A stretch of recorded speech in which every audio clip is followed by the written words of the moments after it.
Moi je suis ingénieur agronome et après un parcours industriel, j'ai fondé à Compiègne il y a 5 ans la brasserie Saint-Médard, qui est une brasserie solidaire et artisanale. Moi je suis aumônier au CHI à Clermont. On est mariés depuis 35 ans. On habite maintenant à Compiègne depuis 12 ans. On a 4 enfants. Un garçon, notre aîné qui est un petit garçon, et on a 3 filles et un autre petit-fils.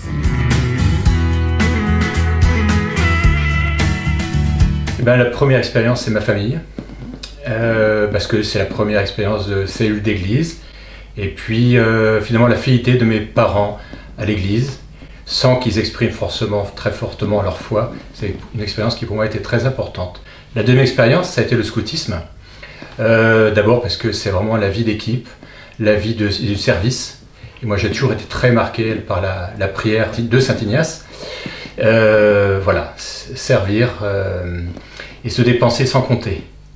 Et puis la troisième expérience, c'est à travers le renouveau charismatique. D'abord parce que ça a été vraiment la rencontre personnelle avec le Christ, la découverte de la louange, la découverte de la parole de Dieu, et puis la découverte des charismes. Voilà, des dons de Dieu qui sont donnés pour le service de l'Église.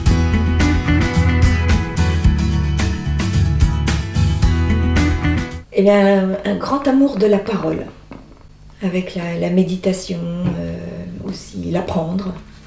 Il aime beaucoup la louange, qu'il aime pratiquer et très fidèle dans ses engagements.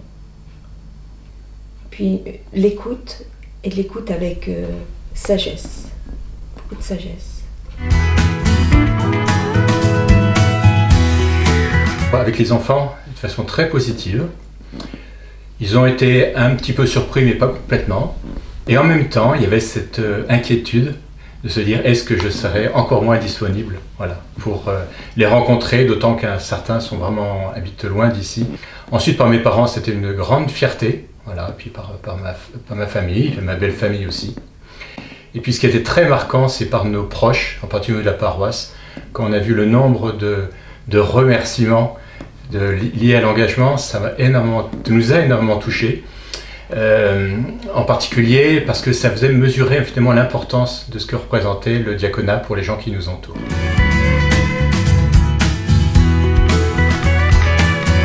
Alors d'abord parce que c'est vraiment une question qui me trottinait dans la tête et dans le cœur depuis bien longtemps, à travers d'abord des amis qui étaient devenus diacres, à travers des personnes qui me posaient des questions. Et puis j'ai même fait une formation à Nancy, une formation d'animation pastorale, un cycle de formation dans lequel il y avait tous les diacres qui étaient en parcours de formation, donc ça m'a permis encore de m'interroger. Mais j'avais toujours cette réponse de me dire, ma charge professionnelle fait que j'ai pas le temps, donc c'est quelque chose qui n'est pas pour moi ou pas pour maintenant. Et j'ai eu la grâce, au moment d'une transition professionnelle, de faire le chemin de Compostelle. Et il y a un jour, je sais exactement le jour, et c'était près de Navarinx, où le Seigneur m'a parlé et m'a vraiment confirmé que j'étais appelé au diaconat. Et pour moi, c'est devenu une évidence que je devais répondre oui. Et ça m'a énormément soutenu pendant tout mon cheminement, voilà, toutes ces dernières années. Rendez-vous 10 octobre à la cathédrale de Beauvais. Et laissez-vous déranger par l'Esprit Saint. Il vous emmène par des chemins inconnus mais toujours merveilleux. Amen.